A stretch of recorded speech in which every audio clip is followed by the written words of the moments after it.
بریلوی رضی اللہ تعالیٰ عنہ فرماتے ہیں وہ کمال حسن حضور ہے، وہ کمال حسن حضور ہے کہ گمان نفس جہاں نہیں، اور یہی دور خار سے دور ہے، یہی شمع ہے کہ دھواں نہیں، یہی پھول خار سے دور ہے، یہی شمع ہے کہ دھواں نہیں، کروں تیرے نام پہ جاں فدا، نہ بس ایک جان دو جہاں فدا، دو جہاں سے بھی نہیں جی بھرا، کروں کیا کروں جہاں۔ آج ہم اور آپ محفل میلاد مصطفیٰ صلی اللہ علیہ وسلم میں حاضر ہیں۔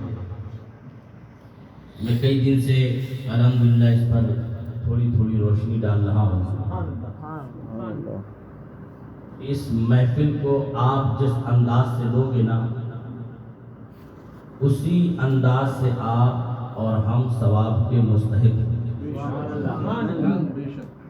کیونکہ یہ محفل کوئی عام محفل نہیں ہے، یہ کسی دنیا دار کی محفل نہیں ہے، بلکہ احمد مختار کی محفل۔ اس محفل میں بیٹھنے والا آدمی بڑا خوش نصیب ہوتا ہے۔ اگر ہمارا ایمان ہے قرآن پر، اور اگر ہمارا ایمان ہے حدیث مصطفیٰ پر، تو صاحب ایمان کے لیے ضروری ہے کہ وہ حدیث مصطفیٰ کو سنے اور تھوڑا غور کرے۔ کیا کبھی ایسا ہو سکتا ہے کہ ہمارے آقا فرمائیں اور غلط ہو جائے؟ زور سے نہیں۔ ہمارے آقا فرمائیں اور غلط ہو جائے، ایسا کبھی نہیں ہو سکتا۔ اس لیے کہ حضور صلی اللہ علیہ وسلم جو کچھ بھی فرماتے ہیں، قرآن فرماتا ہے وَمَا يَنْطِقُ عَنِ الْهَوَىٰ، حضور جو بھی بولتے ہیں وہ اپنی زبان ان کی ہوتی ہے، لیکن وحی الہی سے بولا کرتے ہیں۔ حکم الہی جو ہوتا ہے وہی حضور کی زبان پر جاری و ساری ہوتا ہے۔ اب یہ حدیث سنو تاکہ آپ کو محسوس ہو کہ یہ میلاد مصطفیٰ ہے کیا۔ اللہ تبارک و تعالیٰ کے 4 فرشتے تو بہت مشہور ہیں، جبرائیل، میکائیل، اسرافیل، عزرائیل۔ 4 فرشتے بہت مشہور ہیں اور ہر بندہ اس کو جانتا ہے۔ صحیح صاحب ادھر آ جائیے۔ 4 فرشتے ایسے ہیں جو مشہور ہیں۔ بہت سارے فرشتے ایسے بھی ہیں کہ جو عرش کو اٹھائے ہوئے، بہت سے فرشتے لوح پر معمور ہیں، بہت سے فرشتے قلم پر معمور ہیں، بہت سے فرشتے آسمانوں میں عبادت میں لگے ہوئے، بہت سے فرشتے زمین پر بارش برسانے پر معمور ہیں، بہت سے فرشتے رزق پہنچانے پر معمور ہیں، اور بہت سارے فرشتے یعنی جملہ دنیا کے امور میں فرشتے اپنی جو ہے ڈیوٹیاں انجام دے رہے ہیں اللہ کی طرف۔ مگر انہی فرشتوں کی جماعت میں میرے سرکار صلی اللہ علیہ وسلم فرماتے کہ کچھ ایسے بھی فرشتے ہیں جو زمین پر چکر لگا رہے ہیں، جو زمین پر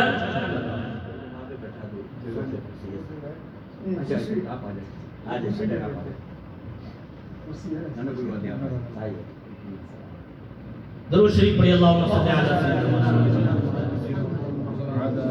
تو بہت سے فرشتے ایسے بھی ہیں جو زمین پر کیا کر رہے ہیں؟ بولو، چکر لگا رہے ہیں، گھوم رہے ہیں۔ ان کے ذمہ اللہ نے یہ ڈیوٹی لگائی ہے کہ وہ زمین میں گھومیں، گردش کریں، اور جہاں بھی اللہ اور اس کے حبیب کی ذکر کی محفل ہو وہاں شریف ہو۔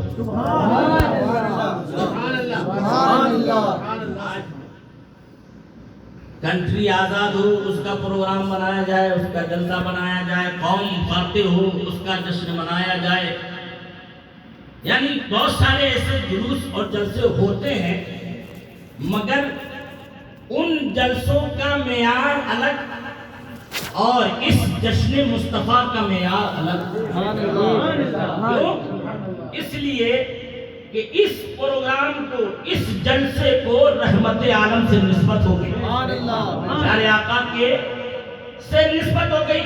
میرے آقا صلی اللہ علیہ وسلم ارشاد فرماتے ہیں کہ وہ فرشتے مثال کے طور پر آج عارف بھائی کے گھر میں میلاد النبی ہے، وہ فرشتے زمین میں چکر لگا رہے، ملاوی آ گئے، گیلونگ میں پہنچ گئے، ایریا 2 میں پہنچ گئے، اور دبئی فلیٹ کے یارڈ میں آ گئے، یہاں تک کہ عارف بھائی کے گھر میں آ گئے۔ یہ میں نہیں کر رہا ہوں، میں صرف ترجمانی کر رہا ہوں، یہی ہے حدیث کی تشریح، یہی ہے کہ جہاں کہیں بھی ذکر مصطفیٰ ہوتا ہے وہ فرشتے اس ذکر مصطفیٰ کی محفل کو ڈھونڈتے ہیں اور فوراً آ کر اس محفل کو چاروں طرف سے گھیر لیتے ہیں،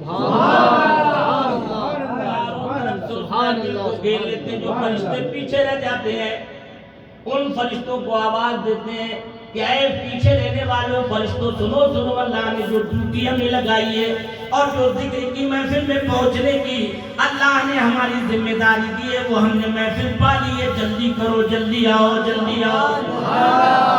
سارے فرشتے آتے ہیں، فرشتے پھر کیا کرتے ہیں معلوم؟ سارے فرشتے پیارے آقا صلی اللہ علیہ وسلم ارشاد فرماتے ہیں کہ اپنے نورانی پروں سے محفل کو ڈھانپ لیتے ہیں، نورانی پروں سے محفل کو ڈھانپ لیتے ہیں۔ سبحان اللہ۔ تھوڑی دیر کے لیے سوچو یار، سوچو، میں اس لیے دعوت دیتا ہوں کہ کبھی کبھی تو غور کرو، دنیا ہمیشہ کے لیے نہیں ہے، تھوڑی دیر کے لیے غور کرو، ایک دن جانا تو پڑے گا ہی پڑے گا، اتنا بھی کچھ بھی کر، کیسے کیسے ہم سے گناہ ہوتے ہیں، گناہ گار، سیاہ کار، بدکار، ہم جیسا، دن میں گناہ کرنے والا، رات کی تاریکیوں میں گناہ کرنے والا، مگر ذکر مصطفیٰ کی محفل کتنی عظیم ہے کہ وہ فرشتے یہ نہیں دیکھتے کہ کون گناہگار ہے، کون سیاہکار ہے، کون بدکار ہے، نہیں، بلکہ محفل میں جتنے بیٹھے ہیں، حدیث کی کسی تشریح میں یہ نہیں ملتا کہ اس کو چھوڑ دیتے ہیں، اس کو چھوڑ دیتے ہیں، اس کو ہٹا دیتے ہیں، اس کو بٹھا دیتے ہیں، نہیں، بلکہ فرمایا گیا پیارے آقا صلی اللہ علیہ وسلم فرماتے ہیں کہ محفل میں جتنے لوگ بھی حاضر ہوئے سب کو اپنے نورانی پروں سے سبحان اللہ، سب کو اپنے نورانی پروں سے ڈھانپ لیتے ہیں۔ پھر پیارے آقا صلی اللہ علیہ وسلم ارشاد فرماتے ہیں کہ ایک نور کا حالہ بن جاتا ہے، ٹارچ جلاؤ تو اس کی روشنی نہیں کتنی دور تک جاتی ہے، یا آپ راستے میں چلو بلینڈر جا رہے ہو آپ کی گاڑی کی روشنی کتنی دور تک جاتی ہے، میرے آقا فرماتے ہیں صلی اللہ علیہ وسلم ایسے نور کا ایک حالہ بن جاتا ہے، حالہ زمین سے لے کر کے آسمان تک، زمین سے لے کر کے آسمان تک نور کا ایک حالہ بن جاتا ہے۔ وہ سارے فرشتے رب کی بارگاہ میں پہنچ جاتے ہیں، سارے فرشتے رب کی بارگاہ۔ پوچھا کہاں سے آ رہے ہو؟ کہا اللہ پروردگار میں زمین سے آ رہا ہوں، تیرے محبوب کی محفل سجی ہوئی تھی۔ اچھا تو کیا کر رہے تھے میرے بندے؟ گائے پروردگار عالم وہ سب جہنم سے پناہ مانگ رہے تھے، وہ سب آتش جہنم سے پناہ مانگ رہے تھے۔ اللہ ان سے پوچھے گائے فرشتوں یہ تو بتاؤ کیا میرے بندوں نے جہنم کو دیکھا؟ فرشتے کہتے نہیں۔ آتش جہنم دیکھی؟ فرشتے کہتے نہیں۔ جہنم کا سخت دردناک عذاب دیکھا؟ کہا نہیں۔ مولا پھر فرمائے گا فرشتوں تم یہ بتاؤ اگر میرے بندے جہنم کو دیکھ لیتے تو کیا حال ہوتا؟ آتش جہنم دیکھ لیتے تو کیا حال ہوتا؟ ارے وہ جہنم کہ جس کے بارے میں فرمایا گیا کہ اگر سوئی کے ناکے کے برابر جہنم کی آگ دنیا میں ظاہر کر دی جائے تو پوری دنیا جل کر کے راکھ بن جائے۔ سوچو صحیح، راکھ بن جائے وہ جہنم۔ اللہ پوچھے گا میرے فرشتوں یہ بتاؤ کیا انہوں نے جہنم کو دیکھا؟ فرشتے عرض کرتے نہیں۔ یہ پیارے آقا صلی اللہ علیہ وسلم کی حدیث کی ترجمانی ہے جو میں اپنے طریقے پہ آپ کے سامنے پیش کر رہا ہوں، مگر بڑی پیاری حدیث ہے۔ سبحان اللہ۔ رب فرماتا ہے اے فرشتوں بتاؤ تو صحیح انہوں نے جہنم دیکھا؟ کہا نہیں۔ آتش جہنم دیکھی؟ کہا نہیں۔ جہنم کا دردناک عذاب دیکھا؟ کہا نہیں۔ رب کہے گا مولا اگر وہ جہنم دیکھ لیتے فرشتوں سے فرمائے گا کہ وہ جہنم دیکھ لیتے تو کیا ہوتا کہ آپ عرض کرتے ہیں فرشتے کے مولا جب بن دیکھے وہ جہنم سے پناہ مانگ رہے ہیں، جہنم کی آگ سے پناہ مانگ رہے ہیں، جہنم کے عذاب سے پناہ مانگ رہے ہیں، تو اگر جہنم دیکھ لیتے تو اس سے اور پناہ مانگتے، اس سے اور بچنے کی کوششیں کرتے، اس سے اور دور بھاگتے۔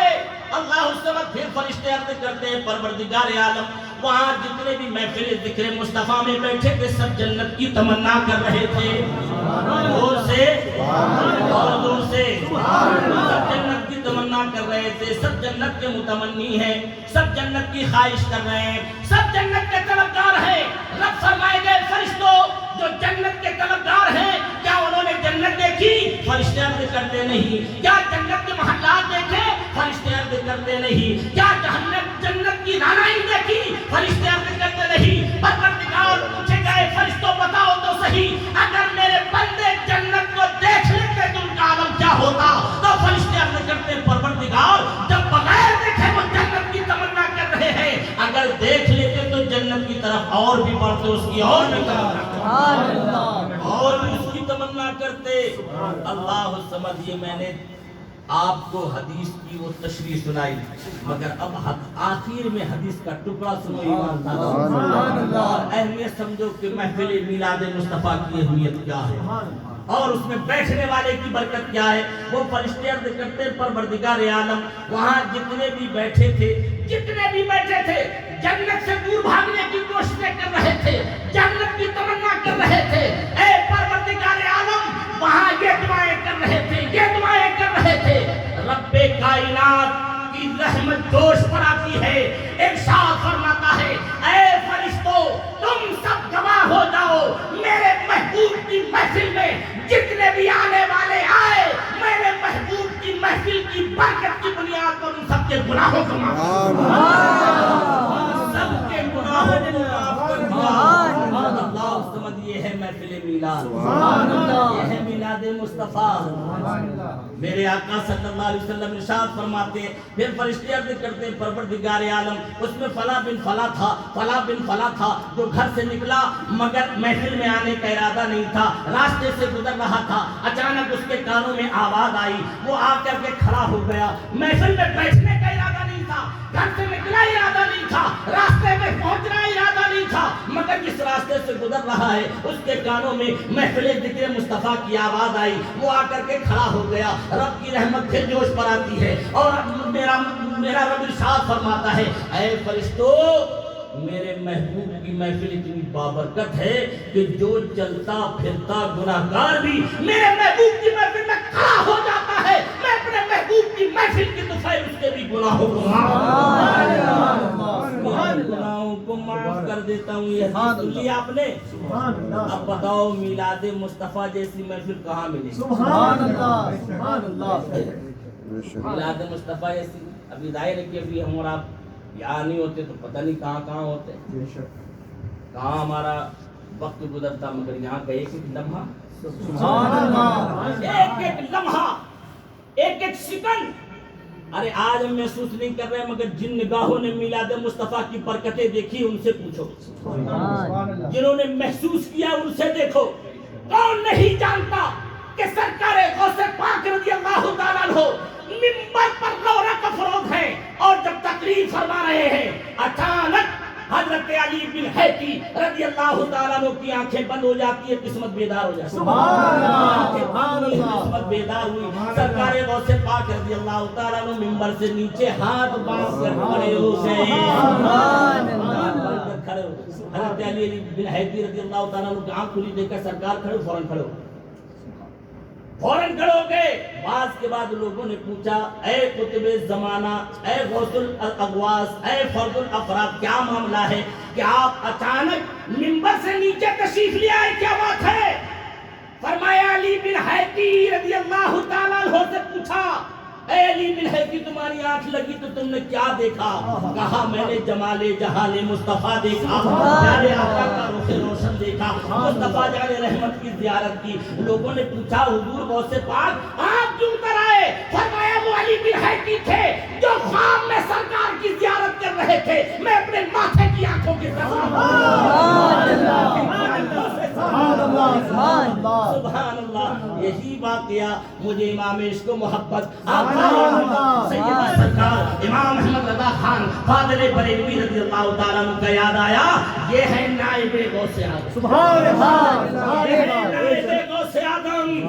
امام عشق و محبت اعلیٰ حضرت جبل پور کی سرزمین پر ہے اور ممبر پر رونق افروز تقریر کر رہے ہیں. اتنے میں حضرت برہان ملت و دین کی آنکھ لگ جاتی ہے. امام عشق و محبت نیچے آ کے کھڑے ہو جاتے ہیں اور عرض کرتے ہیں مصطفیٰ جان رحمت بلا سلام. آنکھ ان کی کھلتی ہے، ممبر پہ پھر تشریف لے جاتے ہیں، پھر وعظ شروع کرتے ہیں. تقریر ختم ہونے کے بعد لوگوں نے کہا کہ اے امام یہ کیسا وقت تھا کہ دوران تقریر آپ ہاتھ باندھ کر کے نیچے اتر آئے اور مصطفیٰ جان رحمت کے لاکھوں سلام پڑھنے لگے. کہا مجھ سے مت پوچھو، برہان ملت سے پوچھو. برہان ملت سے پوچھو. لوگوں نے برہان ملت سے پوچھا اے برہان ملت بتاؤ تو صحیح تم نے اس محفل میں کیا دیکھا؟ برہان ملت کہتے ہیں کہ جب امام عشق و محبت حسن رسول کا ذکر کر رہے تھے، وہ تو ذکر کر رہے تھے، میں خواب میں حضور کا دیدار کر رہا تھا. امام عشق و محبت سے لوگوں نے پوچھا کہ وہ تو خواب میں دیکھ رہے تھے مگر آپ کی ممبر سے نیچے اتر آئے. تو امام عشق و محبت فرماتے ہیں کہ وہ برہان ملت ہے جو خواب میں دیکھ رہے تھے، میں اپنے سر کی آنکھوں سے حضور کو دیکھا. دونوں محفلوں کا ذکر کر دیا میں. دونوں محفل کا اللہ محفل میلاد مصطفیٰ بڑی اہمیت کی حامل ہے. بڑی اہمیت کی حامل ہے. میں ہمیشہ آپ کو کہتا آیا ہوں جس گھر میں محفل میلاد مصطفیٰ سجائی جاتی ہے 1 سال تک آسمان کے 100 فرشتے اس گھر کی زیارت کرتے ہیں. سبحان اللہ. اس گھر کی زیارت کرتے. ظاہر ہے کہ جس گھر کی زیارت فرشتے کریں اس گھر کی خیر و برکت کا عالم کیا ہوگا، اس گھر کی عظمت کا عالم کیا ہوگا اور اس گھر کی برکتوں کا کیا شمار ہوگا. سبحان اللہ. وہ ہے رحمت عالم. آخری بات آپ سنو، وقت زیادہ ہو گیا اس لیے میں 2 اور باتیں سنا رہا ہوں. ہر انسان چاہتا ہے کہ اس دنیا سے جانا ہے، ہر انسان جانتا ہے اور کوئی بھی بندہ ایسا نہیں ہے جو کہے نہیں میں تو دنیا ہی میں رہوں گا. اب تک تو کوئی ایسا پیدا نہیں ہوا ہے جو یہ دعویٰ کرے.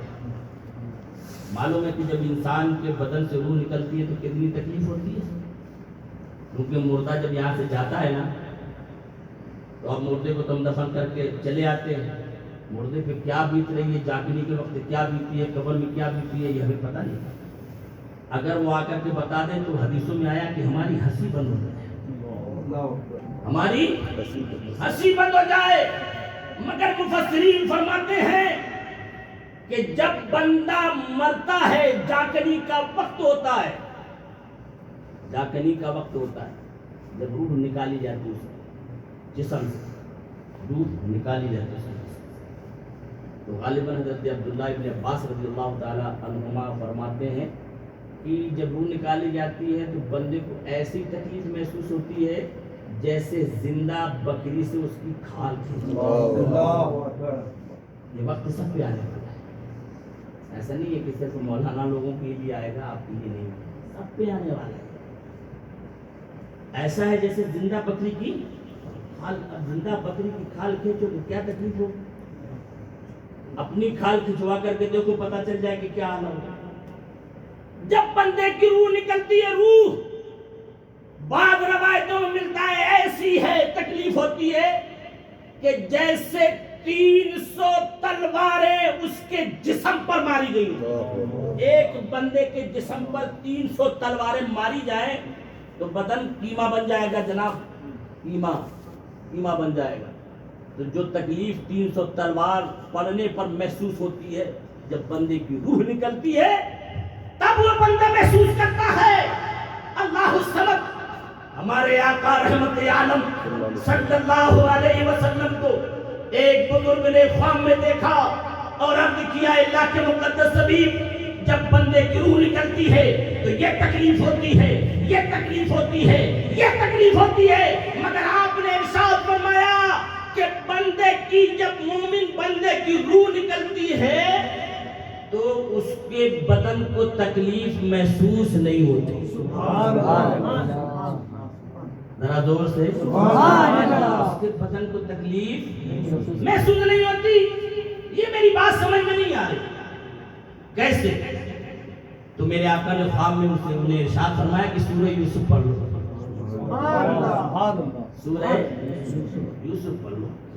اب انہوں نے سورہ یوسف شروع کی یہاں تک کہ جب اس آیت پر پہنچی وَقَطَّعْنَا أَيْدِيَهُنَّ، مصر کی عورتوں نے حسن یوسف دیکھا، انگلی کٹی، خون بہا، درد ہوا، مگر حسن یوسف میں اتنا گم تھی کہ انگلی کٹی، خون بہا بھی، درد ہوا بھی، مگر حسن یوسف اتنا غالب تھا کہ کچھ پتہ نہ چلا.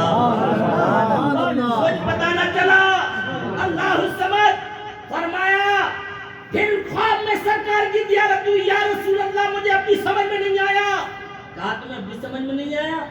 ارے وہ حسن یوسف ہے کہ حسن یوسف کو مصر کی عورتوں نے دیکھا، انگلی کٹی، خون بہا، درد ہوا، مگر حسن یوسف کی بنیاد پر انہیں محسوس نہ ہوا. سنو ارے جب بندے مومن کی روح نکالی جاتی ہے تو حسن یوسف نہیں، حسن مصطفیٰ سامنے کرتا ہے، رسول سامنے کرتا ہے. بندے مومن رسول اللہ کے چہرے کو دیکھتا ہے. حضرت اسرائیل اس کی روح کو نکالتے ہیں، مگر محبت رسول اور حسن رسول میں اتنا گم ہو جاتا ہے کہ یہ ساری تکلیفیں بدن پر ہوتی ہے مگر محسوس نہیں ہوتی. وہ ہے ہم سب کے آقا، وہ ہے ہم سب کے پیارے مولا، وہ ہے رحمت عالم صلی اللہ علیہ وسلم. سبحان اللہ. ارے کتنا پیار کرتے ہیں امتیوں. قسم خدا کی ہم نے اب تک جو مطالعہ کیا ہے، اب تک جو میں نے پڑھا ہے اس عمر میں اور اپنے اساتذہ سے دیکھا ہے اور سیکھا ہے، دنیا میں کوئی ایسا پیدا ہی نہیں ہوا جو حضور صلی اللہ علیہ وسلم سے زیادہ اپنی امت کو چاہے. سبحان اللہ. جو حضور صلی اللہ علیہ وسلم سے زیادہ اپنی امت کو چاہے، یعنی امت کو اتنا پیار فرماتے ہیں میرے آقا رحمت عالم صلی اللہ علیہ وسلم. یہ حدیث سنا دوں اگر اجازت ہو؟ ذرا زور سے کہو سبحان اللہ، اور بلند آواز سے بولو سبحان اللہ. سبحان اللہ. ایک مرتبہ حضرت جبریل علیہ السلام آئے. حضرت جبریل بے لقائے یار ان کو چین آ جاتا، بار بار آتے نہیں جبریل. حضرت جبریل آدم علیہ السلام کے پاس کچھ وقت کے لیے آئے، موسیٰ علیہ السلام کے پاس کچھ وقت کے لیے آئے، داؤد علیہ السلام کے لیے کچھ وقت کے لیے آئے، ابراہیم علیہ السلام کے پاس کچھ وقت کے لیے آئے. یعنی سارے انبیاء کے پاس کچھ نہ کچھ وقت. زیادہ سے زیادہ اگر کسی نبی کے پاس آئے تو مفسرین فرماتے ہیں 200 مرتبہ، 200 مرتبہ. اور کسی جگہ ملا کہ 300 مرتبہ کسی نبی کے پاس حاضری دی ہے حضرت جبرائیل. مگر سرکار صلی اللہ علیہ وسلم کے پاس 23,000 مرتبہ حضرت جبرائیل، 23,000 مرتبہ حضرت جبریل آئے. اور جبریل سدرہ سے چلتے تھے یا میرے آقا فرماتے تھے جبریل آ رہے ہیں، جبریل آ رہے بھی بیٹھے مسجد نبی شریف میں سدرہ سے چلنا شروع کیا ہی ہے کہ فوراً میرے آقا کو خوشبو محسوس ہو جاتی، فرماتے جبریل آ رہے ہیں، جبریل آ رہے ہیں. اب ذرا سوچو جو مدینے میں رہ کے سدرہ والے کو جانتا ہو تو کیا وہ مدینے میں رہ کر ہم نیلونگی والوں کو نہیں جانتا؟ نہیں جانتا ہوں ہم نیلونگی والوں. یقیناً ہمارے آقا صلی اللہ علیہ وسلم جانتے ہیں. حضرت جبریل علیہ السلام حضور کی بارگاہ میں حاضر ہوئے اور فرمایا یا رسول اللہ صلی اللہ علیہ وسلم، میں نے آدم کی امت کو جہنم میں دیکھا، میں نے داؤد کی امت کو جہنم میں دیکھا، میں نے دانیال کی امت کو جہنم میں دیکھا، میں نے سلیمان کی امت کو جہنم میں دیکھا، میں نے موسیٰ کی امت کو جہنم میں دیکھا، میں نے ابراہیم کی امت کو جہنم میں دیکھا، میں نے زکریا کی امت کو جہنم میں دیکھا، میں نے یحییٰ کی امت کو جہنم میں دیکھا، میں نے اسماعیل کی امت کو جہنم میں دیکھا،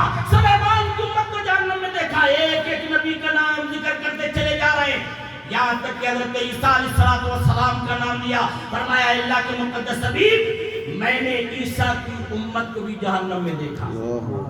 جب عیسیٰ کا نام آیا میرے آقا صلی اللہ علیہ وسلم کی بیتابی پڑھ، حضرت جبریل مزاج شناس مصطفیٰ تھے، وہ جانتے تھے کہ اگر حضور کے سامنے حضور کی امت کا ذکر ہوگا تو حضور کا دل دکھ جائے گا، حضور کو تکلیف پہنچے گی، خاموش ہو گئے۔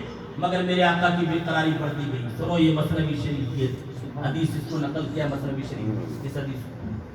فرمایا مولانا روم رحمت اللہ تعالی علیہ فرماتے ہیں کہ جب حضرت عیسیٰ علیہ السلام کے نام لے کر حضرت جبرائیل خاموش ہو گئے تو میرے آقا نے فرمایا جبریل کیوں خاموش ہو گئے، اور آگے بھی کہو کچھ، اور بھی کچھ کہو۔ اللہ الصمد، میرے آقا کا اسرار پہ اسرار پڑھتا گیا، یہاں تک کہ حضرت جبریل علیہ السلام کو اپنے لب کھولنا پڑے گا۔ عرض کیا یا رسول اللہ صلی اللہ علیہ وسلم، ہاں میں نے آپ کی امت کو بھی جہنم میں نے آپ کی امت کو بھی جہنم میں۔ اتنا سننا تھا، میرے آقا نے مدینہ چھوڑ دیا، مدینے کی کنیا چھوڑ دیا، میرے آقا نکل گئے جنگلوں کی طرف، جنگل میں غار میں۔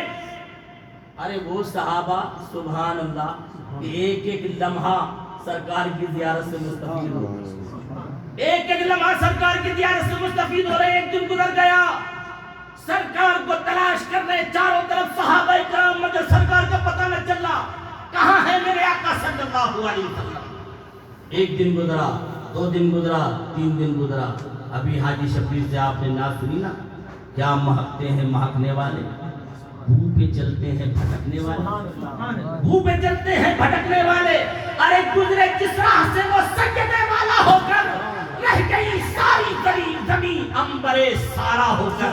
میرے آقا جس راستے سے گزرتے وہ راستے مہک اٹھ جاتے، ذرا زور سے، وہ راستے مہک اٹھتے، اور صحابہ پتہ لگا لیتے کہ حضور ادھر گئے۔ سبحان اللہ۔ اور کبھی کبھی ایسا بھی ہوتا کہ ایک جگہ پر آپ چل رہے ہیں، پھر وہاں پر کوئی چوراہا آ جاتا، وہاں پر کوئی چوراہا جاتا ہے، ایک راستہ ادھر جا رہا ہے، ایک راستہ ادھر جا رہا ہے، ایک راستہ ادھر جا رہا ہے، ایک راستہ ادھر جا رہا ہے۔ تو صحابہ کرام کی عادت کریمہ تھی، چاروں طرف ڈھونڈتے خوشبو مصطفیٰ کدھر ہے، مصطفیٰ جان رحمت کی خوشبو کدھر ہے، جدھر سے مصطفیٰ جان رحمت کی خوشبو آتی صحابہ اسی طرف چلتے، صحابہ اسی طرف چل لیتے۔